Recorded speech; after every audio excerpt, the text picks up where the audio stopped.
Hello and welcome to today's daily news analysis, which was supposed to be a daily news analysis actually. But in today's video, we are analyzing the budget because the entire paper was about the budget. Now, with reference to budget, I wanted to make this very relevant because budget is basically telling us about the expenditures and the revenue side of the government. So I wanted to make this relevant. So what I have done is we'll be going beyond what the budget has. So we'll identify the various sectors, and based on that, I have number of questions for your answer writing practice. So you can see the topics. In fact, I have much more than what is covered over here. So for example, the startups are very important for our economy. What measures have been taken? Likewise, with reference to defense manufacturing, livable cities and proper planning framework is required with reference to the urbanization in India. So it is going to be very helpful. And just before your GS3 mains also, you can refer to this video and it will help you. And one more thing, when we are writing our mains answers, we are referring to facts. We are referring to the government schemes and policies. So naturally, these things will also be helpful with reference to your prelims paper. And lot of schemes, measures and initiatives of the government have been referred to in this budget analysis. Now coming to the front page, right? So front page is basically giving us an overview of the things about the budget. And I spotted two questions which can be very, very relevant. And one of them was about the Yogashama. So this is important, I feel. Anyways, let's start with the flow first of all. So first of all, it says that we have entered the Amrit Kal. So we are referring to the time period of 2022 to 2047. So this is 100 years of India's independence. Before this, we were talking about the 75 years, which was the Amrit Mahotsav.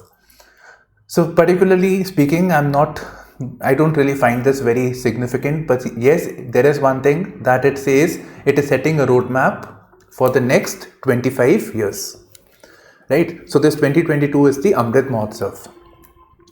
Then it says the finance minister had an expression of empathy for Indians, and it said that there should be some sort of welfare support to the people. People have been affected because of the pandemic, because of the COVID, and therefore the government must focus on Yogashama. So this is welfare. So welfare of the population. And it is the dharma of the king. The government, especially this government, lot of phrases from Mahabharata and ancient India are referred to. And this is quite helpful for us because we have seen UPSC ask questions on these lines. For example, now we know, okay, fine, Yogashama has been given by Kautilya. So Kautilya's thoughts on governance. This could be a theme which can be asked in the GS4. Kautilya's views on ethics and governance. Kautilya's views on corruption. This was asked in the mains paper. I think 2016 mains GS4 it was asked. So this is important. So specifically we should know about this philosophy, and so this is the concept of welfare state, right? So this we should know. And I have a question for your practice. Examine Kautilya's ideas on governance, examine its relevance in modern times. And here I have some text before you. That is why actually this exercise took a lot of time. Then we come to the production linked incentive scheme was referred to. I have explained this earlier. So maybe in the next analysis I'll do if you miss out. So it says that because of this production linked incentive scheme, this is for various sectors. So this will create about 60 lakh new jobs. So therefore this is important. Then it says we need to create livable cities and better planning framework for urban areas. So when we come into 2047. So here again, I have a question for your practice, right? So with issues and challenges faced in the urban development. So this I'll cover. Then with reference to the China border, specifically with reference to China, northeastern side, we know that there is a lot of backwardness. And for backwardness, we have a scheme known as Border Area Development Program. So it says there should be convergence of border area development with physical and digital connectivity. This is important because when we look at the Chinese borders particularly, China has an advantage because China has a very good infra, and because of the geography also, Chinese side is a plateau and ours is a steep mountain. So it is much difficult for us to mobilize the troops in case of a conflict, but China is able to quickly mobilize their troops. So therefore, we need to focus on physical as well as digital connectivity alongside border area development. This again was asked in the GS3. GS3 is basically economy also, it is also internal security. Then it refers to the fiscal deficit, which is at 6.9% of the GDP, and it says, I hope you know what is fiscal deficit. It is the difference between the expenditure and the revenue. So expense is 6.9% more than the revenue that has come, taxation or whatever revenue. So this can be improved to 6.4% of the GDP if they are able to sell their stake in the life insurance corporation. In fact, this itself could be a separate theme. Actually, I didn't not covering this, but maybe in subsequent videos we will cover it. Right, so these are some important concepts that were there in this paper, this article. Now coming to the questions. So first of all, we have examined Kautilya's ideas on governance and examine its relevance in modern times. So this you can read. I'm not explaining this, but basically we have there is one known as Yogashima, right, which is about the concept of welfare state. So one is this. So let me just write concept of welfare state. Then we have Yatho Raja Yatha Raja Tatha Praja. This I have covered in my marathon video also on ethics. And Yatha Raja and his views on corruption. This was the one that was asked in the ethics paper. These two, Yatha Raja, Tatha Praja and corruption. So basically says, if you look at these key ideas over here, it is basically that Kautilya in his Arthashastra, he says that king should be concerned about the happiness of his subjects. And how will happiness come? When the king is able to look after the welfare of the people. So in the happiness of his subjects, the subjects of the king, lies the happiness of the king. So in their welfare lies the welfare of the king. So again, the concept of welfare states we can see over here. And for this, the king has to be always accessible and available to his citizens. Okay. Now one more thing, Yatha Raja Tatha Praja. That is, as the king is, so would be the people. So for this, the king has to follow a code of conduct. Right? There should be a code of conduct of the king. How should the king behave? And at the same time, I think Yatha Raja Tatha Praja, you can also give a reference of the welfare state. That is, king should be concerned about the welfare of the public. If the king is concerned, so would the public will be benefited. They will be in a good state. If the king is bad, then the public will also be affected negatively. Now for the concept of welfare state, that means that the king has to spend on welfare. And how will this money come? How will the resources come? That will come by means of progressive taxation. This is a very simple concept which says that the rich should be taxed at a higher rate. So once the king gets revenue, this revenue should be used for the poorer people, for the welfare needs of the state. Right, so these are some key ideas of Kautilya's thought. Now what is its relevance in modern times? Aren't these things relevant? I mean, the king or the administration or the government should be concerned about the welfare of the people. It should be accessible and available to its citizens.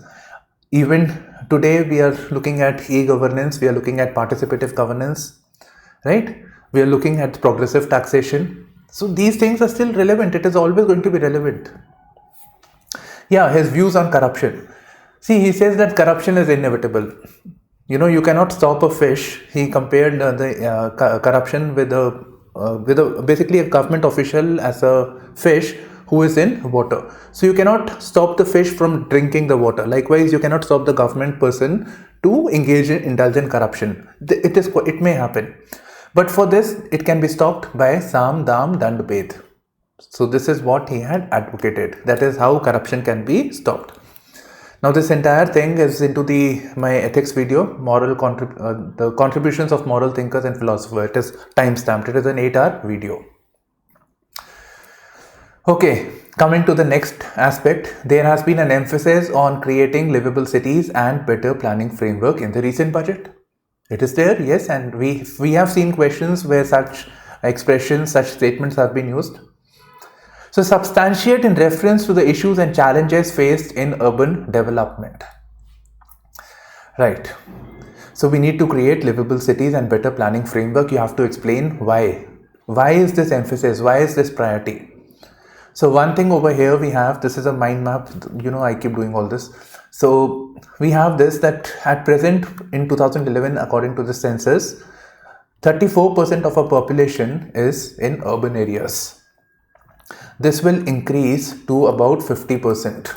So by in 2030, 50% of our population, about half or more than half of our population will be in urban. And therefore, we need to have livable conditions for them. We need to be concerned about the welfare of those people, especially the marginalized communities, the people living in the slums. So we need to create livable cities in that reference. Okay, so we have to create livable cities. Now, one more thing. What do you mean by livable? Livable. What could it be livable actually? We have to elaborate this. Now, according to me, one could be that it is convenient, right? There is an aspect of convenience. So emphasis on transport. Then these days we are looking at transit-oriented development model, so that we focus more on the the public connectivity. That is this government-oriented connectivity, metro, buses, etc., rather than personal travel, personal vehicles. There should be affordable housing. We should be looking into the issue of pollution, water scarcity. Okay, with reference to water scarcity also, there are countries, there are cities which are geographically much more disadvantaged as compared to us. So they are able to manage, so we can learn from them also. So we have to look at the issue of water scarcity. Then further other things like urban infra, like sewage, roads, amenities. So these should be good. And for this we have a scheme known as Amrut. So dedicated to this urban infra that is required. Furthermore, there is Smart City, there is Hriday. So these schemes are also there. Okay, so this is there. Then this I'll come to this, healthy cities for all. Then again, Swachhta also is one more aspect. The other way of looking at is that cities are also the engines of economic growth where people find employment. And for that purpose also, we need to create livable cities.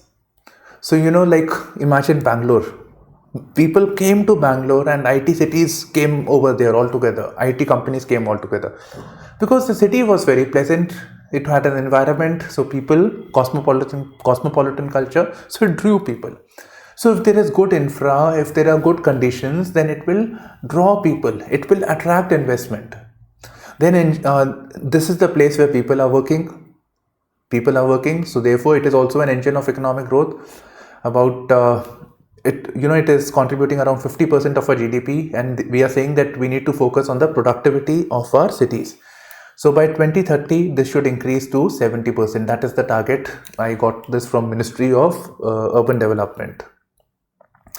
Okay, and once the GDP comes, it is also a great source of income tax. So a key source of the government revenues.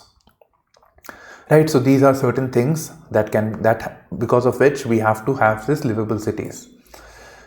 I think pollution is also there, by the way. So pollution, also the issue of pollution, climate change, that is why we are having policies of these EVs, electric vehicles, etc.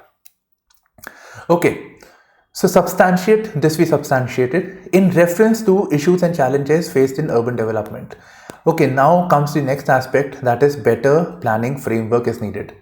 And actually, I have not listed it in this, all the screenshots that I've taken, but yes, a committee has been formed, a committee that will be looking into the issue that is being faced by the urban planners, or how can we have better planning in the urban setup.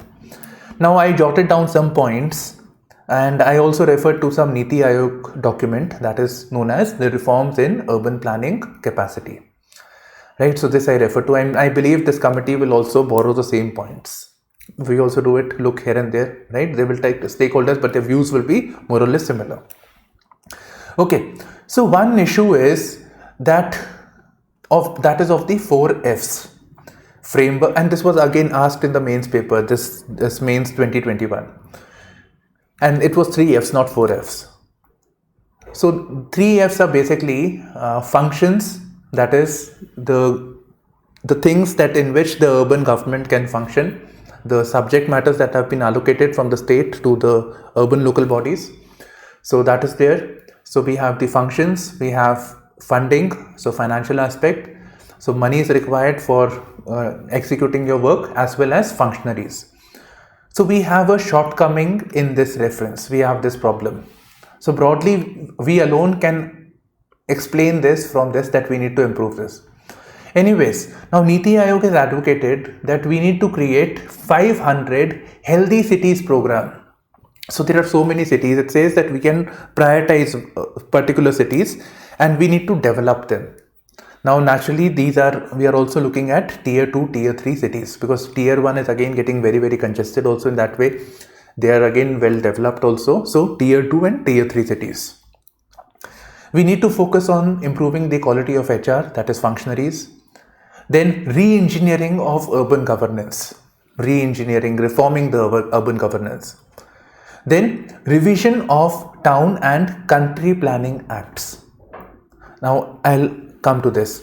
Basically it's this with reference to the, the laws that govern the urban local bodies. So in that reference.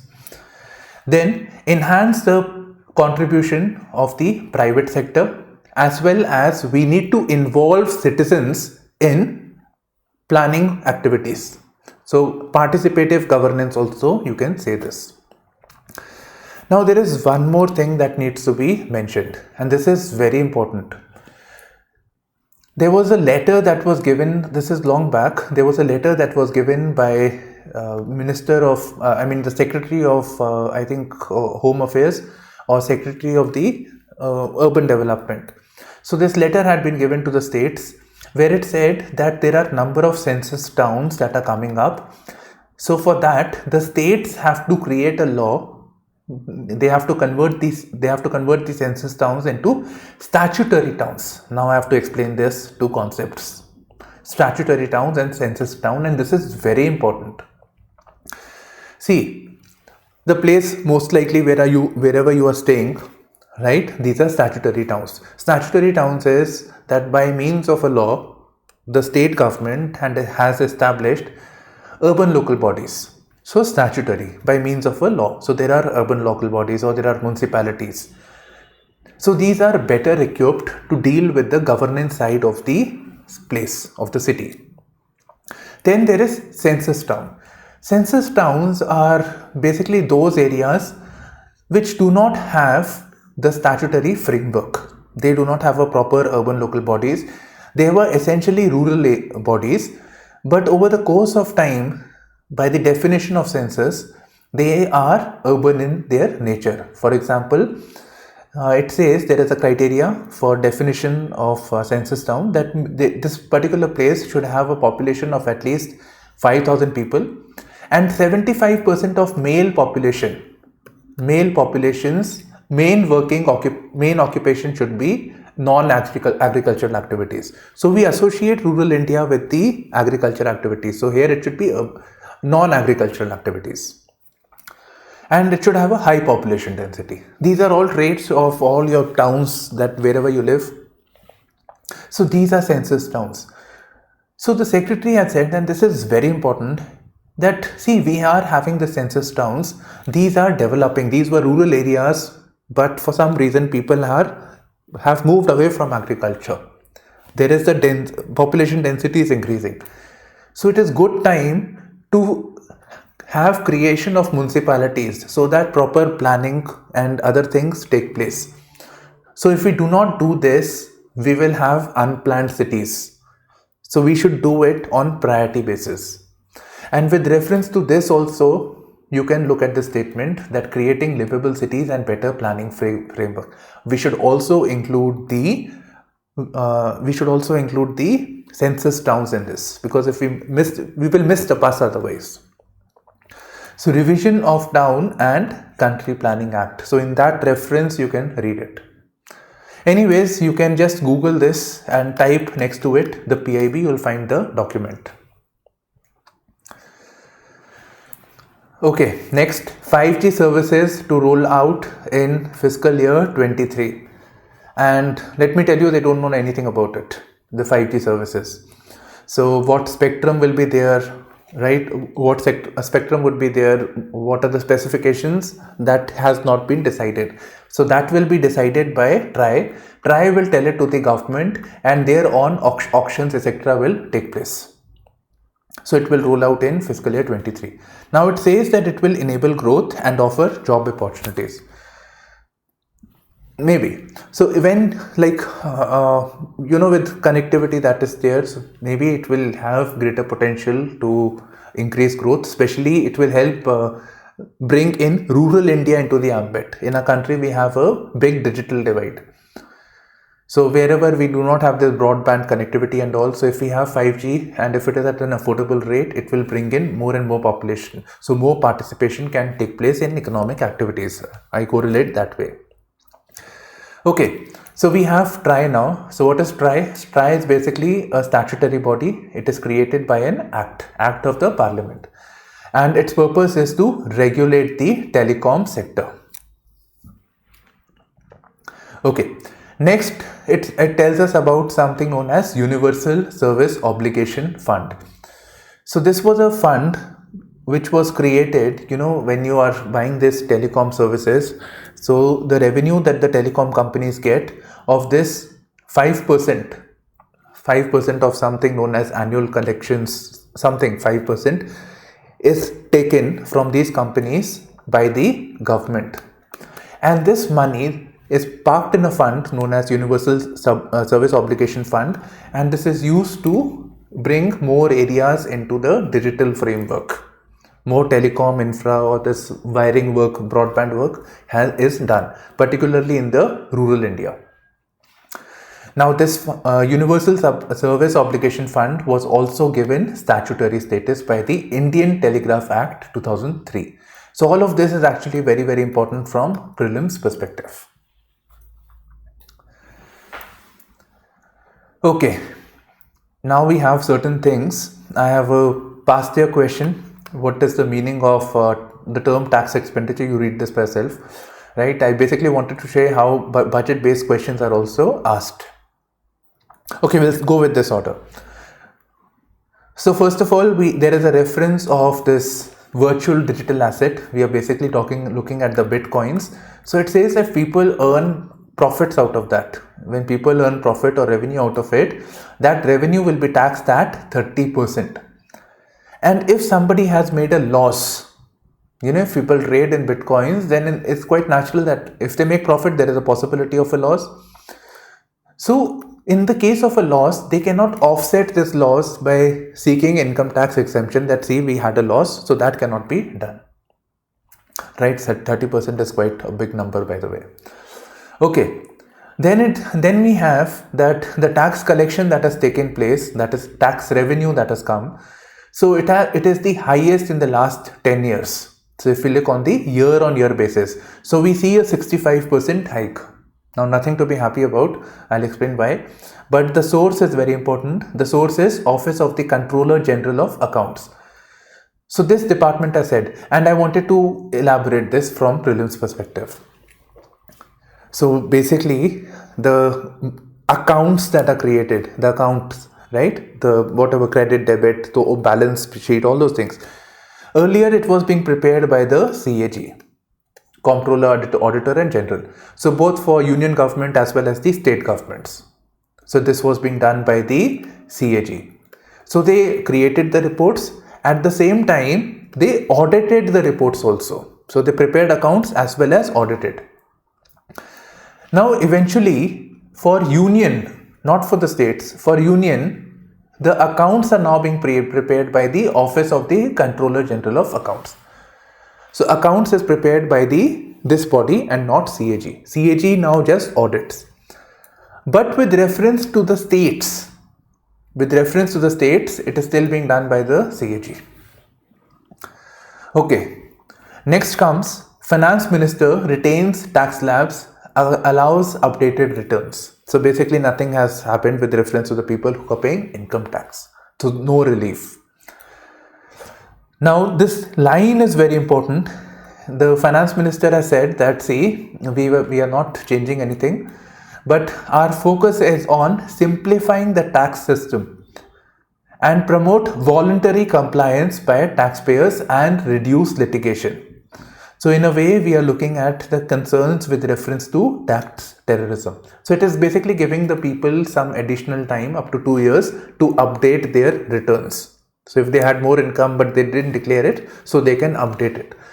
So it will reduce the scope of litigation, right? So this is a major problem. It is also referred to as tax terrorism. So one thing is this. The other thing is that we have something with reference to national pension system. And it is actually National Pension Scheme, which was also asked in the prelims, I think 2017. So which among the following are eligible for the National Pension Scheme? So this question was asked. So here what has happened is, especially with reference to the government employees, it is mandatory that part of their money will be deposited, whatever the salary that they get will be deposited in the National Pension Scheme. And they can seek, and if they invest more money, they can seek tax deduction. So for central government, you don't have to memorize, it's just that it is there in the news, I'm telling you. For central government, it was at 10%. For central government, it was at 14%, while for state, it was at 10%. So this has been made equal for both central government employees as well as state government employees. But that is not important. What is important is national pension system. And further, there is something about tax plus minus had taken place. But what is important is to encourage the efforts for blending of fuel. So excise, some tax exemptions have been provided for, I think you cannot see this, for blending of fuel. So fuel will be mixed with ethanol. Ethanol can also be burnt. By the way, I have a very short, I think 12-minute video on the policy of the government with reference to ethanol blending. So just Google ethanol blending space IES primers, you will find it. So with reference to all the concept, scientific aspect, policy aspect, why should we do this? So that is covered in that.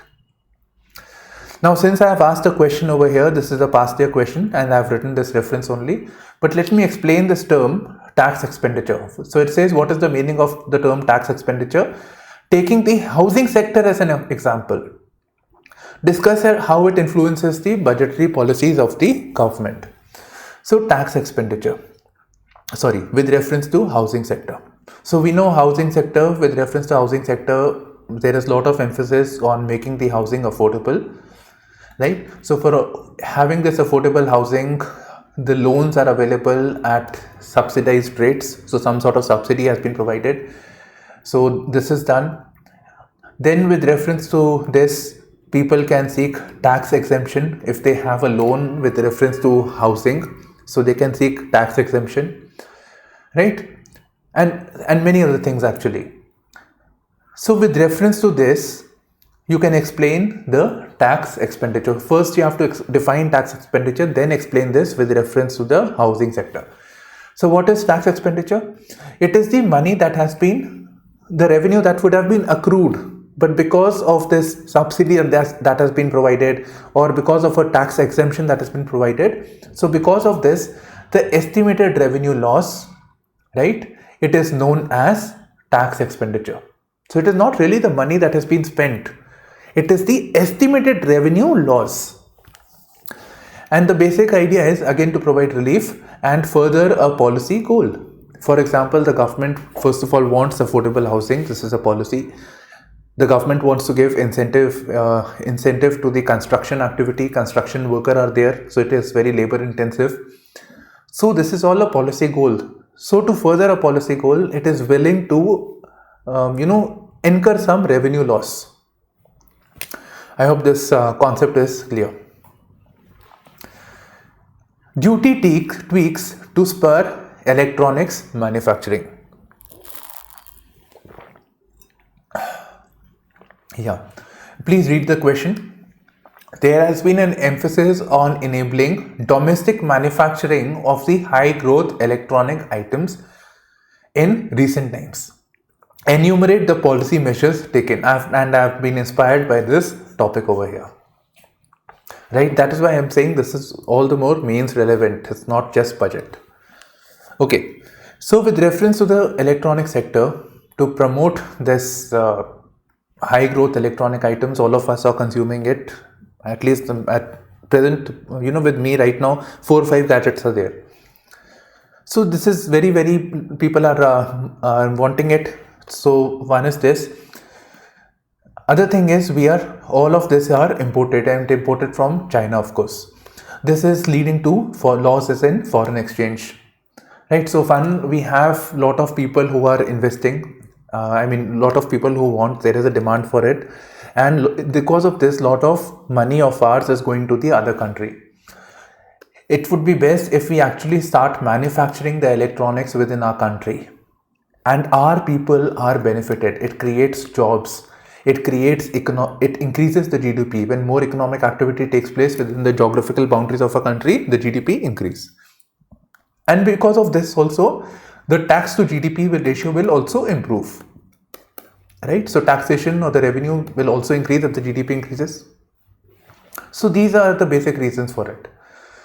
Now here we have certain measures that have been taken. So some, basically to promote the imports that are coming, not even imports actually. To promote the electronics manufacturing, some duties have been curbed. Right, now in reference to this, I have this concept known as inverted tax structure. Okay, got it. Again, 1 second. So basically, when something comes to our country, let's say this mobile phone is coming to our country, right?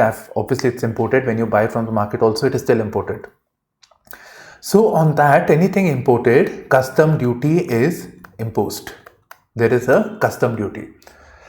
And that is because you're paying this custom duty because it is not manufactured within the country. It is to incentivize manufacturing in the country. So because you are importing, there is a price plus custom duty that is imposed. Now in a country, to incentivize, and this policy went wrong actually, to incentivize the manufacturing of components within the country so that electronics manufacturing takes place. What they started doing was, let's say this phone is there. So this phone is, let's say the custom duty is 20%, right? So what they started doing was to incentivize the manufacturing of the components. Sometimes what they did was what people started doing, they would simply assemble the phones to avoid the custom duty or assemble the electronic items. So various components that are there like camera lens, etc. There is a reference of camera lens. So what they started doing was that they would start assembling things, but then again that is just assembly. We are not manufacturing anything as such, we are just assembling. Fabrication is taking place, but we also need to promote the ancillary sectors, and we need to create an ecosystem so that everything that is required in manufacturing of a phone or manufacturing of a pen tablet is being done within the country. So the components that are used in the phone, for example, I'm just using the phone or any electronic item, the components are taxed at a higher rate so that the assembly cost increases. The idea is that people start manufacturing these things within the country. So this concept is known as inverted tax structure. Now because of this inverted tax structure, nobody is just assembling, they are simply importing things, that's all. So there has been a long-standing demand that we need to move away from the inverted tax structure. Okay. Now enumerate the policy measures being taken. So I refer to one is this, these are my own written. So we have this production linked incentive scheme. Then we have rationalization of taxes that you just saw. We have something known as phased manufacturing program. So at initial level, like the inverted duty structures are there, removed, lot of concessions are being provided, and with the course of time, the taxation will keep increasing. So phased manufacturing program. Then one of the problems that the industrialists have said that India's logistics are very, very bad. There is a high logistic cost. So for this purpose, we have been investing in infrastructure. So we are investing in the Gati Shakti. We have the Sabarmala project. We are looking at the port-led development. And with reference to port-led development, you need to know about the Shenzhen model. You know, all this OnePlus and all these phones that you have, they are made in a place where actually fishing activity used to take place in China. So this was known as Shenzhen. So with good policies, they identified this area and they created an ecosystem where everything that is required for manufacturing of the phones was being made available. So this was the port-led development model, or also known as the Shenzhen model, and we are inspired by that. So we have been working on this. Then we also have the special economic zone. Then we are also considering having reforms in the direct tax code. So here in particular, we are looking at reducing the corporate taxation. We are looking at rationalizing the tax system, tax terrorism. So that has been moving, scaring away the investors from setting up their businesses within our country. Then we are looking at creating an entire ecosystem for this electronics manufacturing. We need semiconductors. So we have a design linked incentive scheme which is very close to the PLI. Then we have National Policy on Electronics 2019. So this is with reference to creating India as a global hub for electronic system design and manufacturing. Right? So this description you can read. So we are doing a number of things over here. I think you can also refer to certain dedicated corridors, dedicated hubs for manufacturing of electronics. So basically SEZ, etc., port-led development are again centered on the same concept. Then from the Ministry of Electronics and Information, MeitY Ministry. So here we have a lot of things you can see. So some of the measures that the government has taken for the promotion of electronics manufacturing within the country. So you can find all of this. You just need the names actually, because when you actually write the answer, you will not you'll breach the word limit. Even if the word limit was 250, you will still breach it. All you have to know is just know the names of these schemes. So this alone will fill up your answer. Tax incentive to startups extended for a year. So I have a question on startups now. Startups have emerged as drivers of growth for our economy. Substantiate suitable policy measures. Okay, let's see what tax incentives. So basically the startups that have come, naturally the startups, to incentivize startups in a country, they have been provided certain tax incentives. They have been provided certain tax holidays. So this tax holiday has been extended for a year. Right, so this is there. Now let's come to the question. So let's come to the question. So here is a question. Startups have emerged as a drivers of growth of our economy. Suggest suitable policy measures, and I have certain measures at for startup promotion we have taken. Now you have to substantiate this point. It has been as drivers of growth. I think recently also the Prime Minister said that there are about 40 unicorns in our country and there are many more startups. So with these unicorns, we can have a situation where there is economic growth, the GDP will increase, and naturally if these companies grow big, they will hire more people, so it will create jobs. Normally I see that they are not job-led growth actually, because most of the startups are technology based, so that automation is more emphasized upon, but for our purpose we will write it will create jobs. So it will improve economic growth, it will improve tax revenue for the government. At the same time, as I said before, it is tech centric. So new technologies are coming up because of this. So new technology, more investment in R&D, so this will again provide a country with some sort of an edge.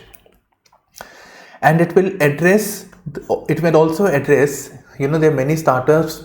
I think it is, if you watch the Shark Tank serial also, so it says that the startup should be focused on addressing the problems of the people. So the problems of our Bharat are very unique. So it will be able to address the new age problems like water scarcity, right? Problems of low cost urban mobility, problems with reference to medicines, affordable medicines. So many things are there. Now there was some, just when I was doing this, there was a reference of a large number of startups in the space sector. I don't want to quote the number because I'm not very sure. I don't remember it right now. Okay, now these are the things that the government has taken. I think you can just take a screenshot, right? So some of the measures that the government has taken for promotion of startups within the country. Now this topic that we are going to do is an extension to the earlier topics with reference to startups. And here we are concerned about the funding related issues with startups. So now a new panel is being created to enable the connect between venture capitalists and private equity, people who invest in and get private equity, and the authorities. And again, I have a question. Examine the significance of venture capitalists and private equity investments for startups in India. Suggest measures for promoting it. So let me explain the significance first, then I'll tell you some problems and why the panel has been formed. And I have this also, right? These are the problems that are there with this sector, venture capitalist and private equity. Okay, so what is with this venture capitalist and the private equity? So they specialize in providing funding, and this funding is very high risk because you don't know if the startup will work or not. So they specialize in funding. Sometimes they are associated with the company and it also provides them some sort of a mentorship, right? So mentorship is provided. This funding is of much better quality as compared to the funding that is coming from the banks. So the funding that comes from the bank is at a higher interest rate. So the cost of credit is very high. Plus, it is for a shorter duration. Startups, etc. require capital for a longer duration. They need money, they have to invest money, then they get money from the consumers. It takes time. So we need money that is of long duration. So for such specific demand, we need to focus on alternate means of funding for startups. And here we need to encourage venture capitalists and private equity investments. And by the way, these people invest in this because one is it may be very rewarding, but other thing is that these people are very rich people and they are taxed at a very high rate. So when they invest, they are able to seek deductions from their income tax or the corporate tax. Okay, so here it says that the panel is being formed for examining for the holistic examination of regulatory and other frictions. Other frictions is not mentioned. What are these other frictions? But yes, it is basically with reference to authorities. Problem, friction, enmity, right? Disagreements, that is friction, which stops things from taking place. So here there is a reference that, first of all, we get it that there is a regulatory issue over here. Furthermore, there are so many regulatory agencies for a single domain. So we have the RBI, we have the SEBI, we have the DPIIT, right? This is again important actually. This is within the Commerce Ministry. So there are multitude of agencies which are regulating, and therefore this creates complications. So therefore this is in plural, authorities, not authority. Okay, if this is improved, it will boost the employment growth, employment generation. Obviously, if more startups are there, it will be beneficial.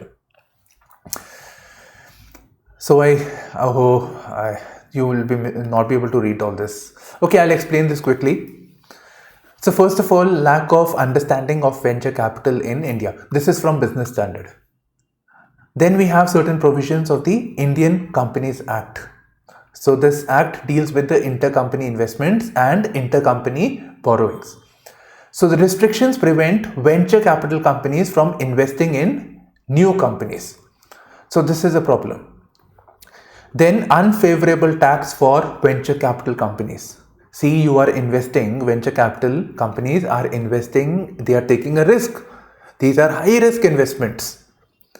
So when you are doing this, The tax regime should be favorable and it should be comparable to the more developed economies, particularly Singapore, because many of our IITians go to Singapore and start their business from there, or the Silicon Valley of USA. Lack of freedom for foreign venture capital companies in India. They have to obtain clearances from the Foreign Investment Promotion Board and also from the RBI. Then there is also ceiling on their investment. The basic concern is that an Indian company has been formed, so there should not be an hostile takeover. So that should not take place. Then capital market support is also not encouraging, particularly from the point of view of the conditions that are laid by the regulatory agencies like the SEBI. Then many of these companies fail. So in our country, we do not have favorable policies on reviving the sick companies. Right? So this again, if the capital is locked, startup has failed maybe. So there should be some framework as to how the money goes back to those who had invested or to the various shareholders.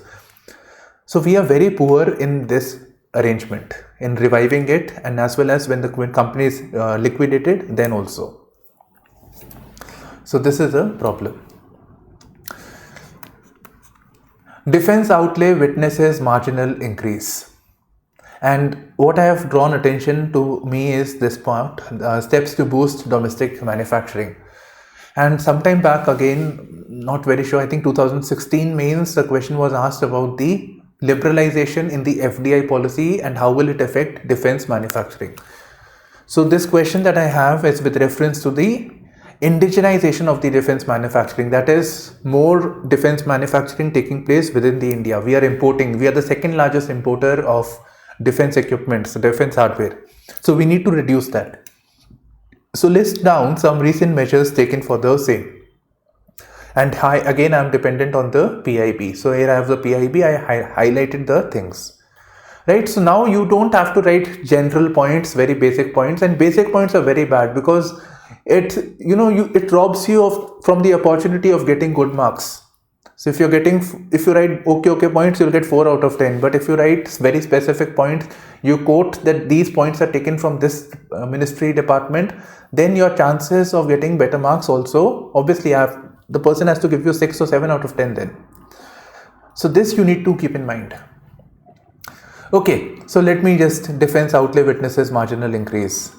Okay, so one is this, obviously this increase has taken place. Then there is an emphasis on the research and development component. So capital allocation has been increased with reference to it, and it is telling us about greater cooperation of the private sector and need to focus on the startup ecosystem in the defense sector and how the defense, the government research and development agencies, private sector can work together. So for this, they are creating a special purpose vehicle. Okay, then there is something about the Navy, then about Indo-Pacific ambitions, the government is allocating more money. Normally what happens is, with reference to the defense, we see that the budget is there, but budget is not spent and it is spent on other things. So that is a problem. And one more thing with reference to the defense budget is, these days we are looking at having a lean army. That is to have less number of troops, because the most of the budget that is there, that is going towards the salaries and the pensions of the soldiers. So this reduces the scope of capital investment, capital expenditure of the government. So for buying those fighter planes, buying those high-end ships or getting that technology, that gets affected. Okay, examine the benefits of indigenization of defense manufacturing. That is the defense equipment that we have been importing. If we manufacture, then how will it help us? Okay, so first of all, if we manufacture by ourselves, that means we are not spending our dollars, we are saving our forex, we are providing job opportunities within the country, our GDP will increase, our tax to GDP, taxes will improve. Furthermore, it is of strategic significance. What if a particular, for example, let's say we get a missile from USA. USA says that you cannot use it against Pakistan. That is our ally. That becomes a problem. So if something that is made within the country, nobody can stop you from using it. right? So in that reference also. And furthermore, these days we have been giving lot of emphasis on exports. So our Tejas is being exported, then INSAS, that rifle is being exported, then we have the ships are being exported, then most recently it was with reference to the BrahMos missile. So we are having a deal with the Philippines, right? So in that way it is beneficial for the economy. And one thing that is often ignored is that defense is normally high-tech technology, and these technologies may have benefits in civil domain as well. Okay, list down some recent measures taken for the same. Oh, I've written the points over here. Okay, so first of all, we have the negative list that the government says that you are not going to import these items. So they have to be taken from the country itself, right? So this is there. Then we have Defense Procurement Procedure 2016, which promotes indigenous design and development of defense equipment. So these which are indigenously designed and developed, these should be given higher priority. Then for promotion of innovation, to create an innovation ecosystem, we have an agency known as Innovations for Defense Excellence. Then indigenization portal. So a portal where everybody, all the stakeholders like MSME, startups, industry, government can work together. So for that, a portal has been created known as Srijan Defense. Again, for prelims also such things are important. This again for prelims is important. Then strategic partnership. Basically, let's say Tejas has come, so part of that Rafale has come from a country, from France. So a part of or a particular component, many components are used. So they will be given to particular companies and they specialize in that. So they try to become the original equipment manufacturer of that component. So their capacity is increased by providing them some sort of a support. This thing will be done by this company also. For example, with reference to this Rafale that had come, some technology, some arrangement was there with the Reliance Defense. So strategic partnership. The idea is that they also become, some technology is transferred or offset to the private sector within the country, and their capacity or capability is enhanced. Then there is a policy for indigenization of components and spares used in defense. Then for some items, they have to be procured from local suppliers only, irrespective of the purchase value. Then FDI policy has been revised in the year 2016, and UPSC asked us this question that with the liberalization of the defense FDI in defense, how will it benefit the sector? Then we are also looking at the defense manufacturing corridor. This is beyond this particular one is beyond the PIB. 2 marks deducted from the government. 2 marks because they didn't mention some key points. Okay, right, so these are the points. List down some recent measures taken. Anything left? No. Yeah, one issue over here. See, one problem with reference when the government comes up with this negative list or when it sets targets. What if the government military needs that item and it is not available with the domestic player, or the technology is not there? So in that case, it deprives the defense personnel from those equipments. So sometimes this indigenization has a negative effect also. Right? So this point I wanted to share, but that is not part of your answer. Yeah, budget breakdown. So this is a breakdown of the budget, and here I have the biggest component is interest. So I referred to this in the class earlier, fiscal deficit, right? So when we talk about the fiscal deficit, we are looking at the expenditure of the government is more than the revenue that is coming.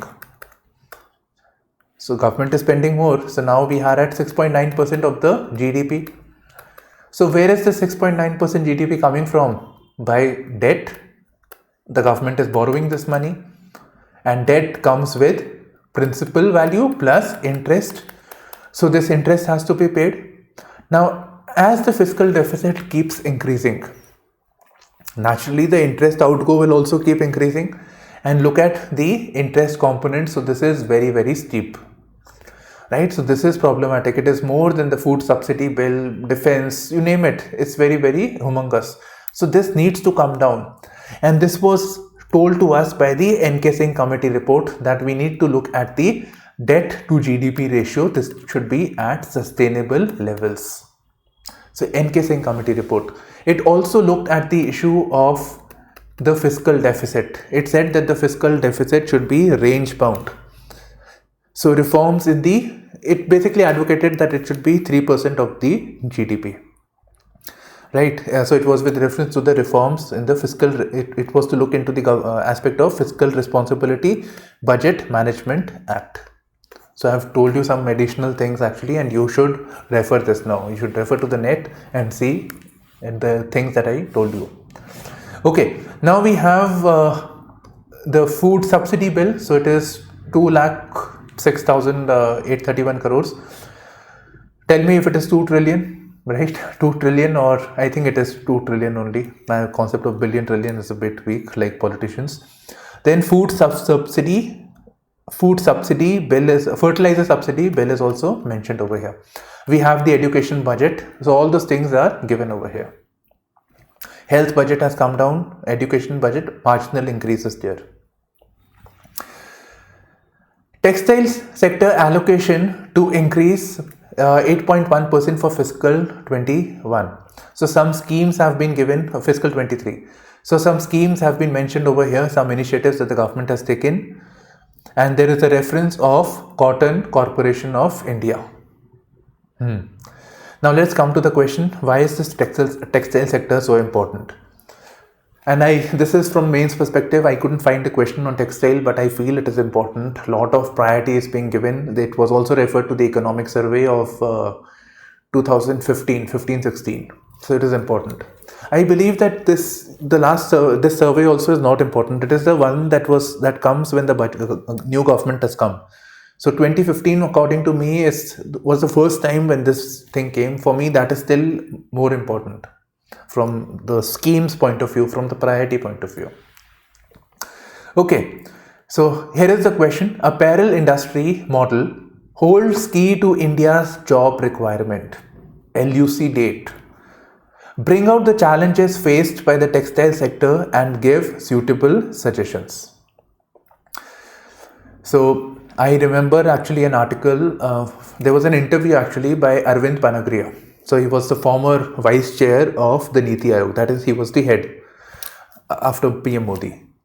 So he said that, the investment that is coming, or even a FDI that is coming, so let's say the investment is coming. With that investment, how many jobs are being created?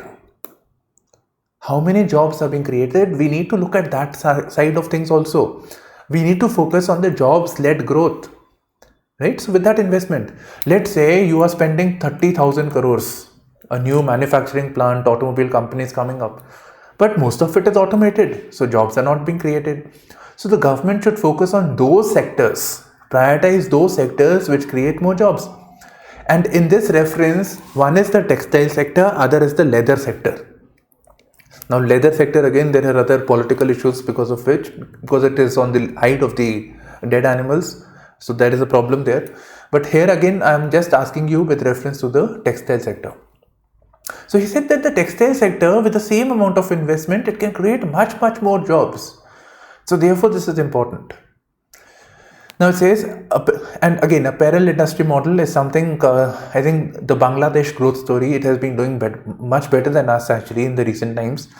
Then Vietnam, Philippines, these are the countries where a lot of textile manufacturing is taking place, and this has led to inclusive growth. In fact, many of our Indians also are establishing their base in these countries, so they are moving out, investing there, and then selling us those textile. Okay, now coming to the apparel industry model, why should we prioritize this? So I have this is basically some policy planner, so his statement with reference to Shahi Exports. Also, he also gave reference to the Reliance. So Reliance earlier business, Vimal, that clothing brand, that was of Reliance only. So it says that with reference to the textile sector, like in this company, what we see is that it is very easy to provide employment in the formal sector. So it can be provided quite rapidly. Even those people who do not have very good education, so even them, they can be skilled easily they will be trained easily to work in a particular industry. So that can be done. So it's very easy. And they can earn decent wage. So up to 15,000 a month can be earned. And then with reference to this company, it is seen that about 60% of their employees are women. So women-led growth, women-led development, women in the formal sector, right? We are looking at more participation of women in the labor force. So it meets the India's job requirement. We are looking at more jobs in the formal sector. So that is there. Jobs that provides them social safety net. So that is there, obviously with formal sector. Decent pay. And it is providing income to the women. So this is what is India's requirement. And with lesser investment. So this you can elucidate now. Bring out the challenges faced by the textile sector and give suitable suggestions. Challenges faced by the textile sector. So here are these. I think the fonts are fine. You can read this by yourself, right? So you just read by yourself because this thing is going very long. So this is there. And what measures are to be taken? You have the measures. First of all, you have the schemes over here. So you can list down these schemes. And here is the PIB with reference to the measures that the government has taken. Right. Basic thing is lack of technology. Many of these companies are sick also. So that is there. So sick companies beyond what is mentioned over here. So there are sick companies and funding. Then you can see some of the problems with reference to the competitiveness of our Indian companies. Okay, so here are the schemes that you can jot down. This is all from the PIB. Most importantly, as I told you before, the government has been giving a lot of priority. So recently the government, this is again 2016-17, the government approved a special package for textile sector with an outlay of rupees 6,000 crores to boost employment generation and exports, particularly in the garments and made-ups. I don't know what made-ups are. Okay, I told you that, there was a reference of Cotton Corporation of India. Like we have the Food Corporation of India that buys food, likewise there is a Cotton Corporation of India. And the basic task is, this is all from the simple Google search. So cotton farmers, the idea is to provide them remunerative price for the produce and thereby protect their interest. So like the Food Corporation of India. And this is not a statutory body. It is like a normal company, but under the administrative control of Ministry of Textile. And it is a Government of India agency.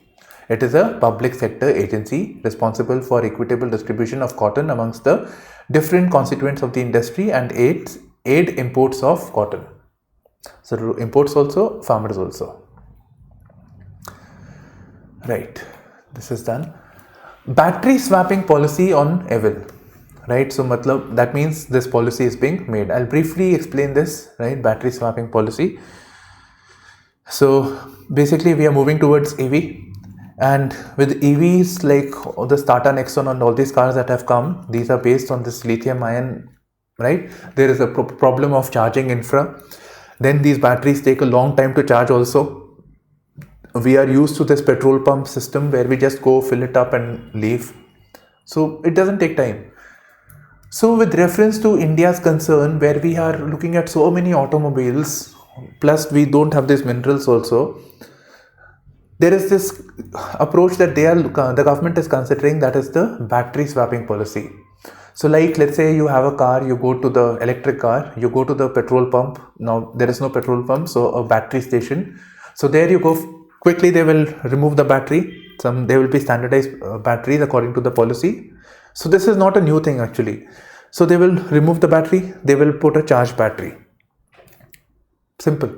Then the person goes, right? So this is the battery swapping policy. So they are trying to arrange the concerns that are there with reference to the charging stations, with the reference to the availability of lithium ion and other things. So they are trying to make this more more affordable actually by doing this again. This is the most simplistic solution again. Right, so battery swapping, this is the basic idea.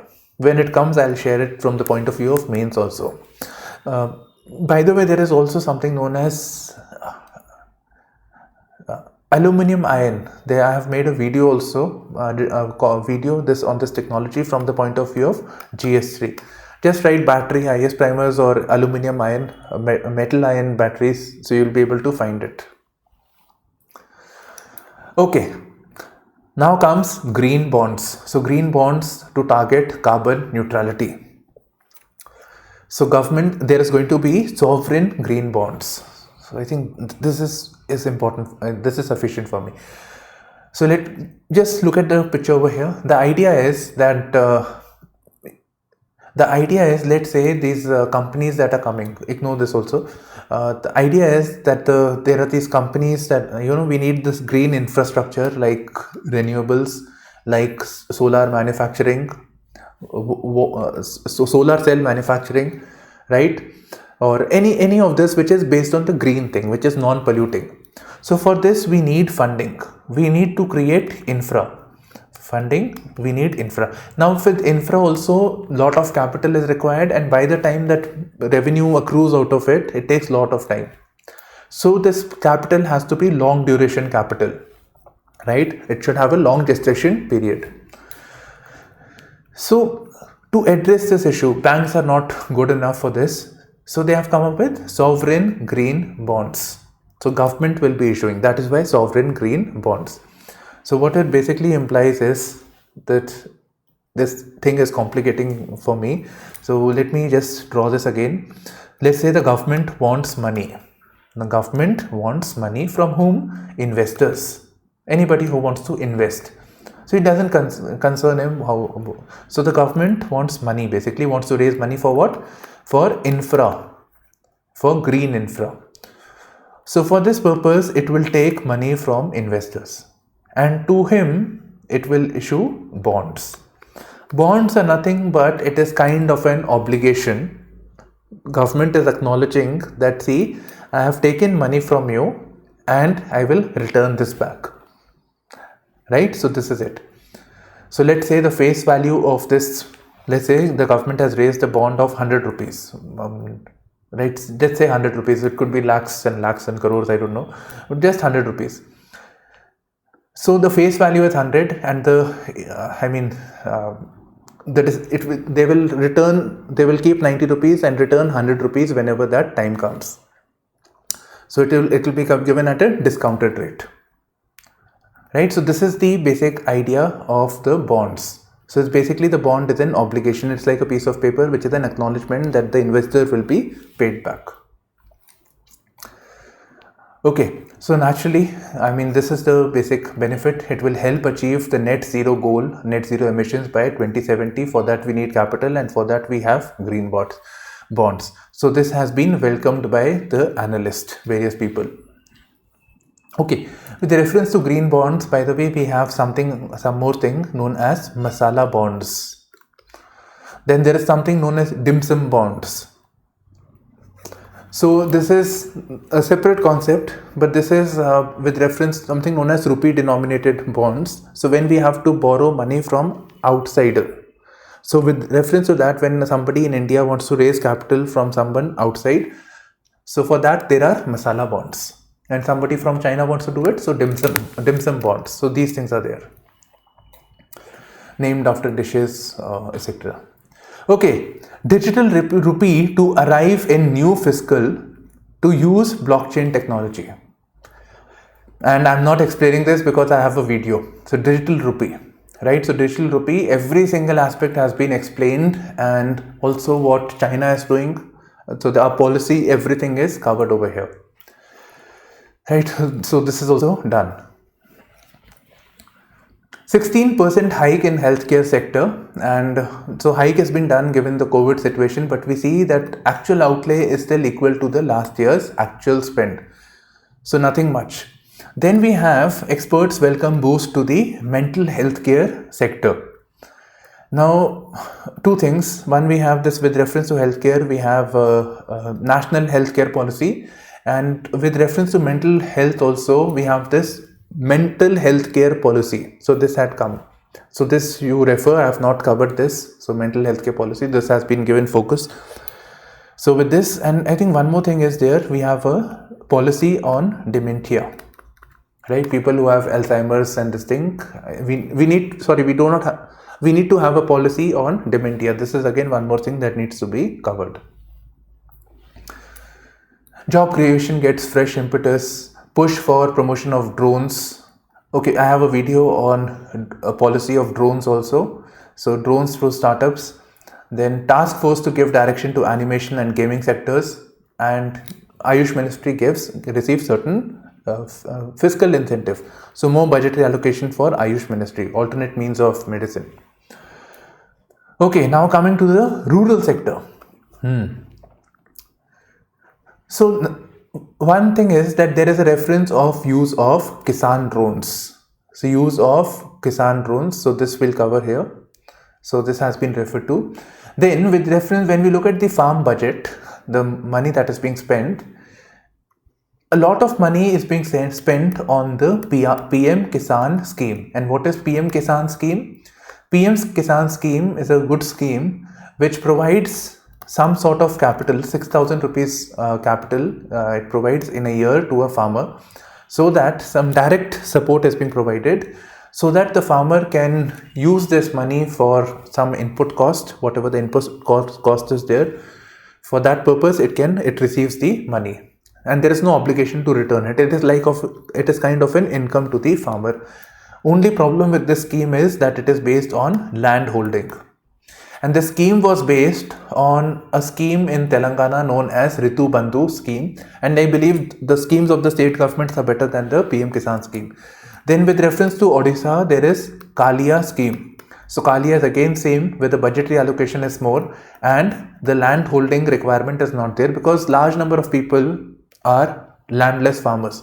So these are the people who actually need support, and this amount again is very small. So input will not be covered. So in that context, again, the Kalia schemes are much better. Okay, farmers are not happy. They say that no mention. It's an attitude of revenge because of all this, but I'm not going into it. But it says no mention of steps to double farmers' income. So the government had promised that by fiscal year 2022, we will double farmers' income. Our agricultural GDP has been very, very low as compared to our overall GDP. So we need to focus on that side also, plus increase the farmers' income. And farmers constitute about 50% of the working population. So large number of people, welfare will be taken into account. Okay. The question is, what steps need to be taken to double farmers' income? This is the thing that you need to focus upon. And for this, I'll give you some hint. This doubling of farmers' income, it is coming from a report of Niti Aayog. It is coming from a report known as Ashok Dalwai Committee Report. So that also advocated measures for doubling farmers' income. I think that is the title only. Then you can refer to the Swaminathan Commission report, right? So all of them, although Swaminathan is not directly concerned with doubling farmer incomes, but it tells us about the farm reforms. Now, if farm income has to improve, so what has to be done? So first of all, obviously for increasing the income of the farmer, what can be done is MSP, that is the return that the farmer gets on the produce, that can be improved. So that can be done by the means of MSP. That can be done by means of better market access. Now, one problem arises is that between the farmer and the consumer, there are middlemen. So this middleman has to be rationalized, right? So this has to be rationalized. So middleman. The middleman is again with reference to the market access, reforms in the market sector. Then contract farming. So contract farming, national ENAM. So these projects, these initiatives need to be taken into account. Then we can also look at reforming the farmer producer organizations.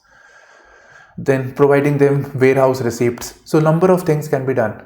But yes, one more thing over here from Swaminathan report again I'm telling is that We need to improve on the farm infrastructure, especially with reference to the irrigation support, and we need to look into sustainable farming. Then again, the government has been talking about zero budget natural farming. In fact, this budget special emphasis has been given on the means of natural farming. Okay, now coming to agri-tech. So basically the use of agriculture, the use of technology in the agriculture domain. So use of drones to survey the lands, survey the areas, and decide what suitable measures need to be taken. And if we do this, we are actually moving towards, we can also be looking at precision farming. So countries like Israel, USA, etc., they have been engaging in this. So this can be done. So this needs to be done. Now, with having more technology, we also need digitization. So digitization of land records have to be done, right? And for this purpose, there is the states are being encouraged, because agriculture is a state subject. So they are being encouraged to adopt unique land parcel identification number, right? So digitization has to be done. So this is being encouraged, and the adoption or linkage with national generic document registration system. So these are certain things that have been recommended over here. Now, with reference to agri-tech, we need to have an ecosystem of startups specifically with reference to the agri-tech. So maybe we need to have a policy with that regard. So that needs to be done. I think I'm done. I think one more concept actually I'll add here. With reference to startups, now we say, although not directly related to the tech side, but just with startup, how about agri-related, what about agripreneurs? Farmers or anybody associated with the farm who works in the agriculture domain with an entrepreneurial zeal, finds out solutions to the problems faced by the farmer. So that will be also beneficial. Now, with reference to technology and other thing, it says that there should be involvement of public sector research. So what the government is researching, that should be shared with the private sector, with the startups, that can be done, and also with the extension institutions. So basically there is a concept known as farm extension services. So the technology that the scientists etc. have developed, so sharing them with the farmers. So this is again a concept. Record allocation of rupees 1.37 lakh crore for railways. Fine. Now with reference to railways, we can look at rail reforms. And with reference to rail reforms, we have a committee known as Bibek Debroy Committee. So this you can refer to, or I'll make a video. Bibek Debroy Committee on Rail Reforms.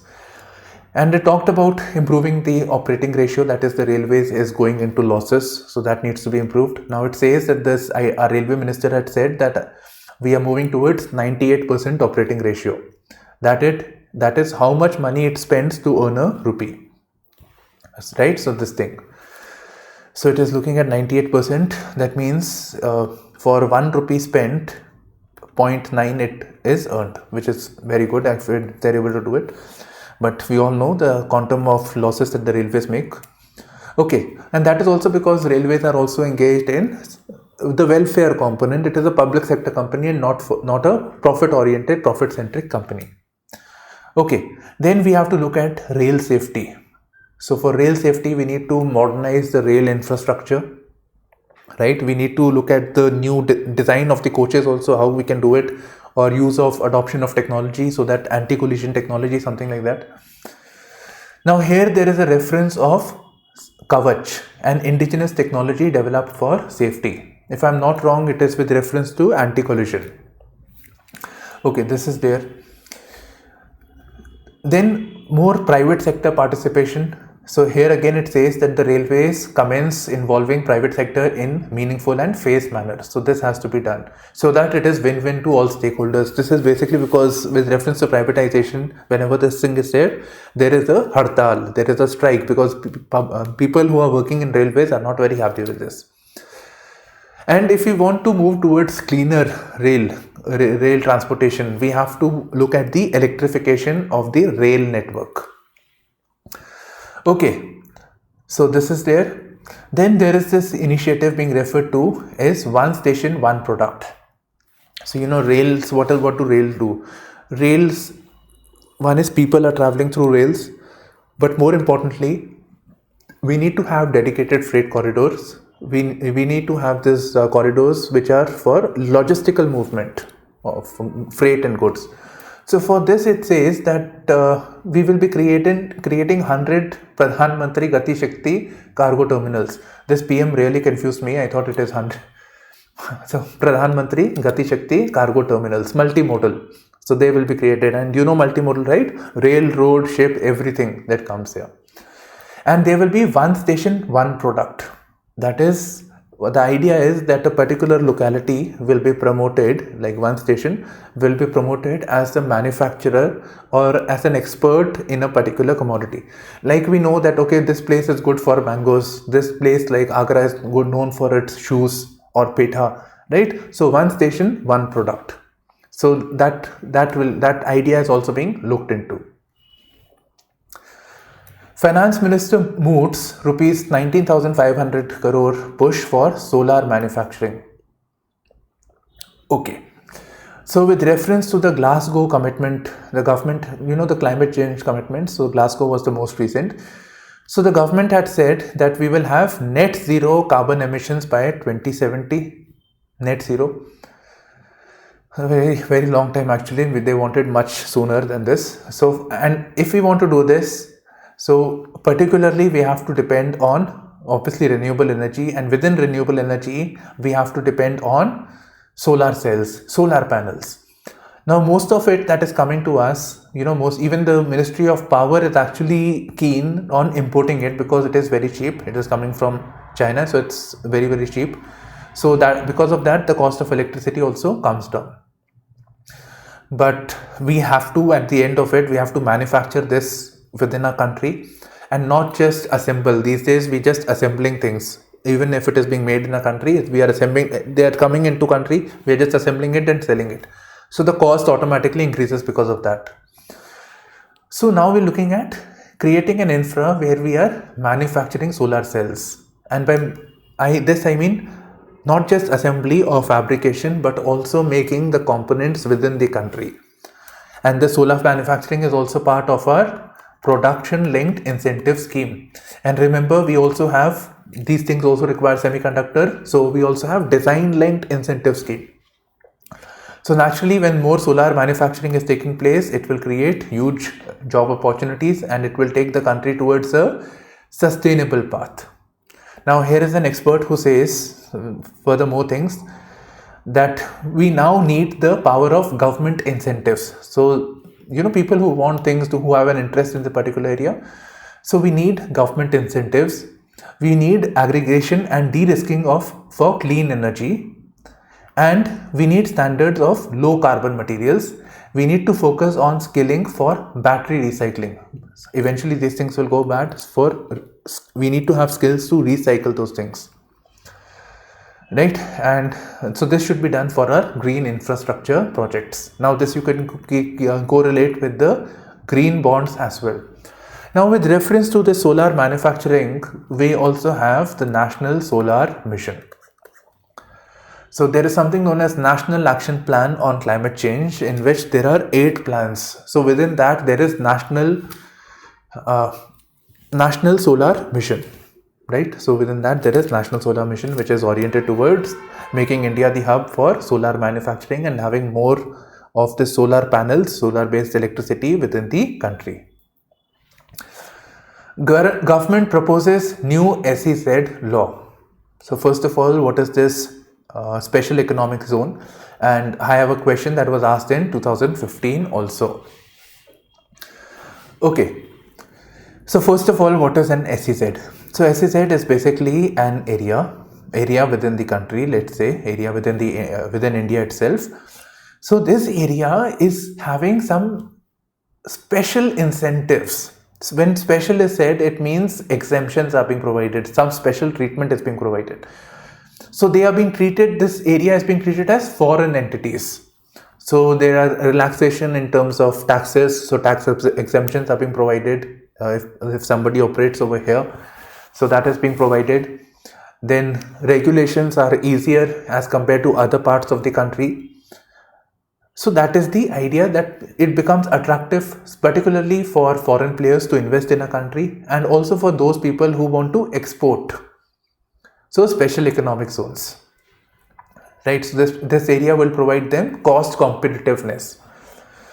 Okay, now let's come to the question. There is a clear acknowledgement that special economic zones are a tool of industrial development, manufacturing and exports.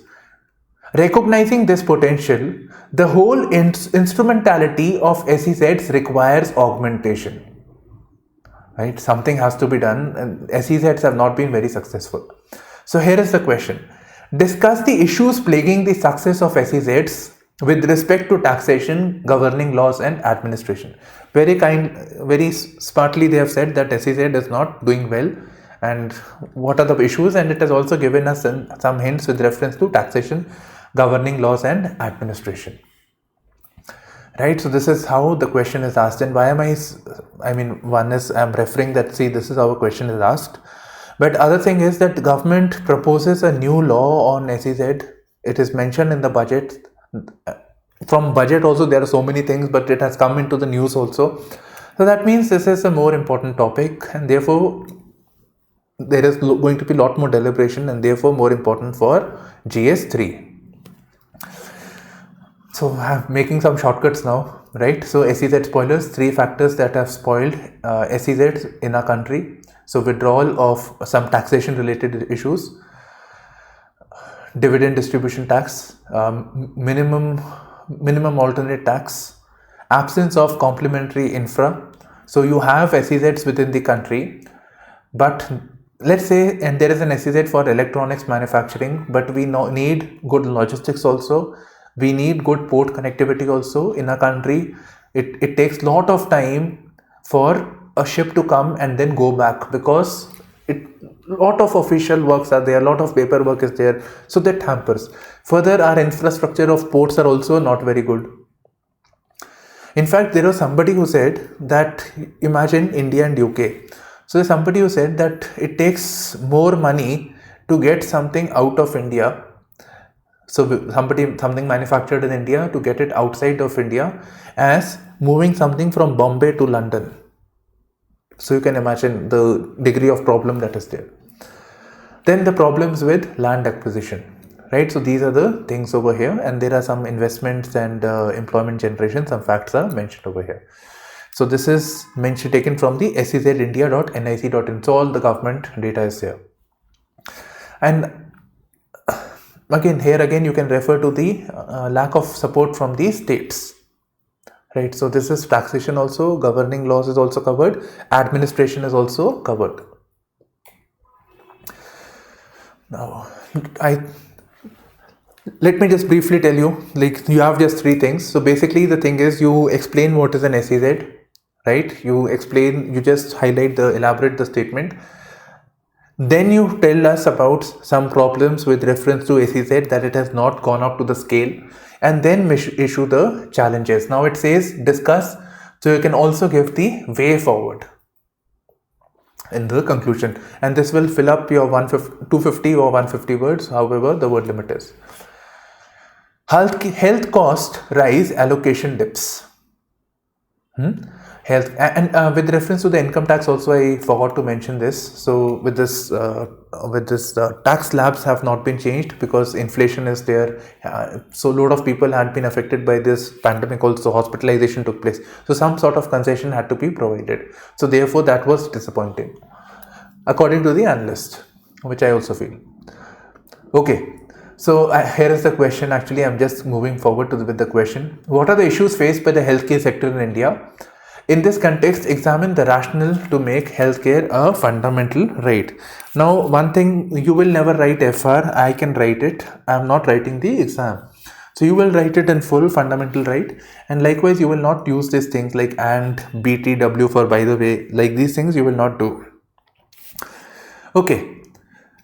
So first of all, the issues that we have is a high out-of-pocket expenditure.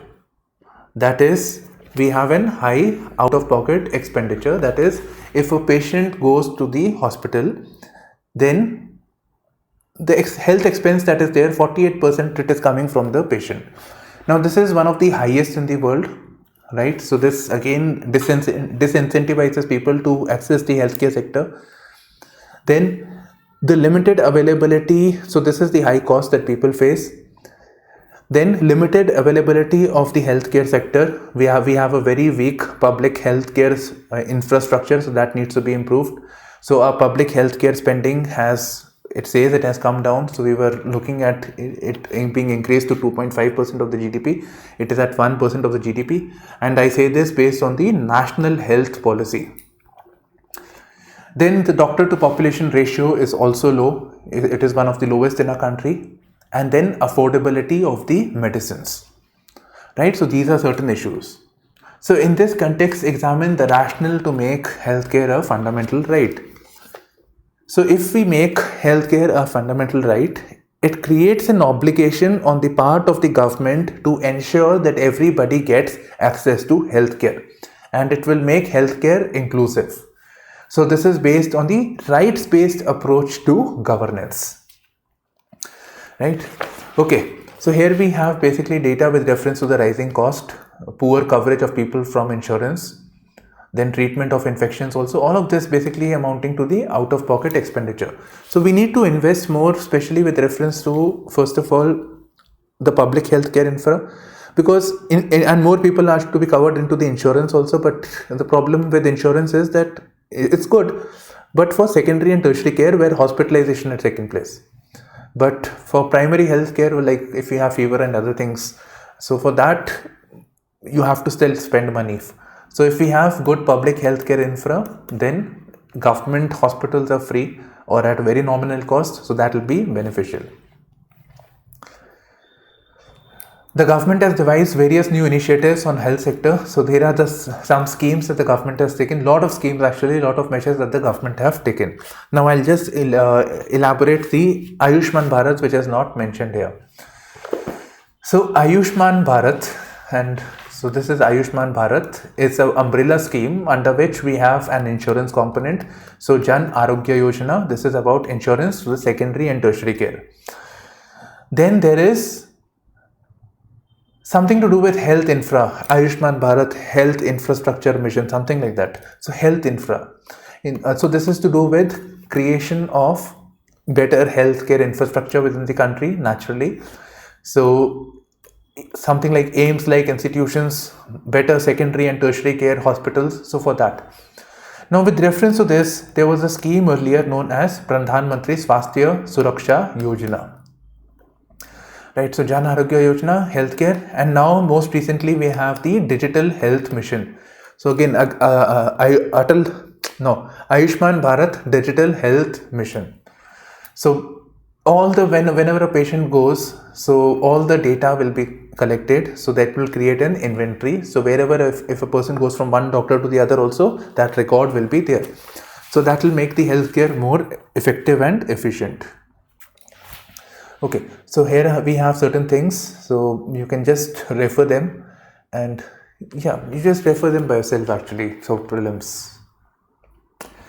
New generation Anganwadis on the cards. So basically more budgetary allocation is being done for better infrastructure, right? So Anganwadi are places where younger children are there, who are provided meals, who are provided education, right? So all the support is provided at this place. So for Anganwadi as well as Poshan 2.0, which is to do with the nutrition support. Okay, so Poshan Abhiyan, a scheme for this is separate, Poshan Abhiyan, and then this comma is different, a scheme for adolescent girls and a national creche scheme. So national creche is a place where you can, mothers are there, so they are not able to go to work, new mothers, they are not able to go to work because they have to look after their babies or their children. So the babies can be at the creche when the parents are working, especially mother is working. So that is why the scheme is there. This is very important for more participation of women in the labor force. Now with reference to Anganwadis, I am not doing this more because I have a very short video. You just Google ICDS space IES primers and you'll find it. So everything, because the implementation of the integrated child development scheme is being done by the Anganwadis. Narega budget allocation cut down by 20%, 25%, and the economic survey had demanded more budgetary allocation for Narega. Now this comes at a time when the rural unemployment is at a very high rate, and at the same time large number of people who had sought work from the government have not been paid. So huge pending payments, and that is why the grassroots activists, that are people who are engaged with the people and the government, so they are complaining. So this is not a good thing. So this eventually concludes our budget, and I can promise you, because being an aspirant myself in the past, this will help you with your GS3 economy component. All these sectors have been referred, have been covered. So this will help. And when I'm saying aviation is not there, because it was not there in the news. So, but yes, more or less it has been covered, and it will be very, very helpful to you. So before your exam, even if you refer to this, you will revise all the important concepts. So this is something that I did with my ethics video also, marathon video, GS4, 8-hour video. If you see it before the exam, it will help you. Now it will also help you from the point of view of eco section for prelims GS1. So a lot of schemes, measures, initiatives are there. So for a quick recall, it will help you. Right then, so this is all from my side. Bye bye, take care, and all the best.